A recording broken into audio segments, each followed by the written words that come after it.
Hi, my name is April Foster, and this is All Things Made New, Lesson 12. All right, this is a packed lesson, so we'll start as usual with a word of prayer, but we're probably not going to go into Bible facts on this lesson. We'll probably save that for the end. If we have time, you'll see it's a packed lesson with lots of activities that just take a little bit of time to explain. So we'll go straight into the lesson, and then if the ending is the activities, and if we have time for any Bible facts. All right, so the first part of the lesson, this is about Joseph's family moving to Egypt. We will review by having the kids reorder the story cards. So these are all the story cards that begin with Jacob giving Joseph the coat of many colors and takes them all the way through. For the younger kids, I usually have them lay them on the table and I have them tell me what is on each card and remind them and point them to the picture and make sure that they understand what's on the picture and what comes next in line. For the bigger kids, levels 3 and 4, I'll usually have them just line them up against the wall. And they usually work all together to get this done. And then one of them will be the narrator and tell me the story back. All right, so the lesson this week is Joseph's family moving to Egypt. And so we have a few things to work with there. We have the map. So on the map, you have the areas it matches your big map, but has a few extra pieces like Goshen, Hebron, and Beersheba on the map, since those are key places this week. And then we have the story cards that match up with the lesson narrative. From Pharaoh telling Joseph to bring his family to Egypt, to Jacob learning that Joseph is alive and being shocked, his brothers telling Pharaoh that they're shepherds because the Egyptians did not like shepherds. So again, just why is Joseph using that? And then finally, as the Egyptians were hungry and they started making trays for their food. And we have an activity that goes with that that's pretty involved. And that's what you'll want to leave time for in the lesson today. All right. So that's the lesson, and all of this is on a narrative sheet, so you can see that the lesson is not very long this week, but because it takes time to summarize the story up until this point, and then the activities take a little longer, just may not leave much time for Bible facts. At least in the Sunday lesson, Wednesday, there might be a little more time since they've already gone over the story. Okay, so the first activity is to reorder the story cards. The second one would be to complete a matching worksheet. So the older students have this matching worksheet they can do, and it's colored in rainbow colors. And the way they do it is on one side, it has a verse straight from the Bible. And I always use the New King James Version because that's the Pew Bibles that we have. So if we need any extras, I keep those in the class. This is for just levels 3 and 4 only, I guess I should mention. And we'll have that and along with, I always use these super tip markers, so I just keep a set of these in class, but it has a lot of colors that will match up. So the way they'll match is instead of drawing a line or anything like that, they'll color in the summary to match the color that the verse is printed on. And that, if they don't have time to do that in class, that's always something that you can leave out and be the activity that they can begin with when they come back on Wednesday night while they're waiting for class to even start.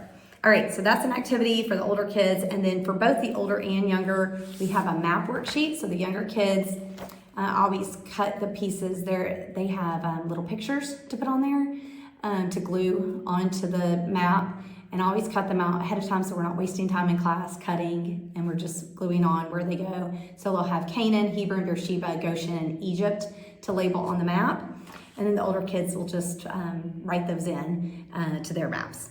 All right, and then the next activity is the grain worksheet. So this is good for both or all 4 levels, is the grain worksheet. And it's not meant to be a hard math activity. It's meant to help them understand that when the people in Egypt got through with trading their livestock for grain, that they traded their land, but it wasn't a free trade. It was one where they had to agree in the future to continue to give back to Pharaoh, where they gave back 1/5 of the grain. And so you have either 5 grains or 10, and they're just circling how many go to Pharaoh and drawing a line up to Pharaoh. And I didn't know how this would go over with the younger kids because I taught it previously with the levels 3 and 4. And they really caught on very quickly. So those 4, 5, and 6-year-olds I was a little concerned about, but they caught on quickly. And that was a fun activity. Now the trading one is a little more involved. But I thought when I taught this 3 years ago, I thought they're just not understanding this trading, how the trades happened. And so I wanted to develop something that was really impactful to them so that they could remember the how and why. And when they're reading the verses, they recall that activity in class later on. So here's how that went. So I gave each of my students a land card. Aren't they beautiful? Just beautiful earth. And then I gave them a livestock card. So you have goats, sheep, and cows in there. And then I pretended to be Joseph, and so I was holding the grain. So I would say, okay, I'm Joseph, who is hungry? And so one of them would raise their hand and they would say, I'm hungry. And I'd say, okay, do you have any livestock? They would show me the livestock, and then I would say, okay, I'll trade you a sorghum or a rice. So I just pick from my deck, and I would make the trade.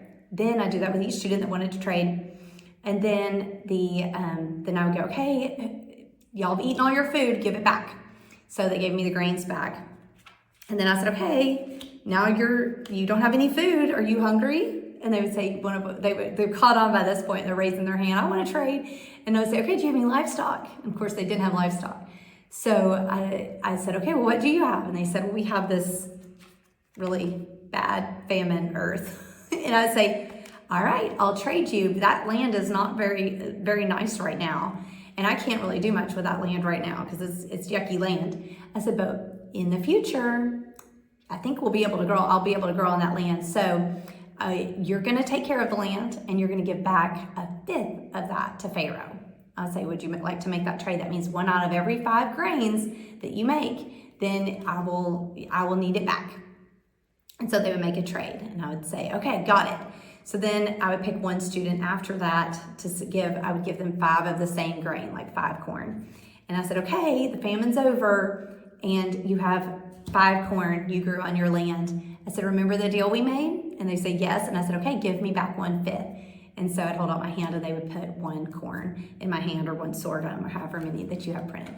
So it really helped them understand how the trading happened and how it enriched Pharaoh, to the point that you're having a discussion with like a 7-year-old about if that's fair or not. So I knew that it had taken hold, and they really enjoyed it, and that went a lot faster on Wednesday night after they understood what the program was. So that is lesson 12, and you can see why we probably don't have time to do the Bible facts at least on Sunday morning this week. And it's a really rich lesson full of concepts that they probably haven't thought much about before. So it was a fun lesson to teach. All right, that's lesson 12.